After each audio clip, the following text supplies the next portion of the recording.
மாலிவுட்ல ஒரு ரவுண்ட் வர அடி போடும் த்ரிஷா. மலையாள படங்கள்ல நடிக்க த்ரிஷா விருப்பம் தெரிவிச்சிருக்காங்க. த்ரிஷா 10 வருஷங்களுக்கும் மேலா ஹீரோயினியா நடிச்சிட்டு வராங்க.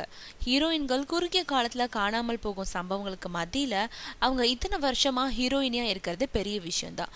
அவங்க தமிழ் தெலுங்கு படங்கள்ல நடிச்சிருக்காங்க. நடிக்க வந்து இத்தனை வருஷம் கழிச்சு இந்த ஆண்டு தான் அவங்க கன்னட படத்துல நடிக்க ஒப்பந்தம் ஆகியிருக்காங்க. அவங்க ஏற்கனவே ஹிந்தி படம் ஒன்னுலயும் நடிச்சிருக்காங்கன்றது குறிப்பிடத்தக்கது.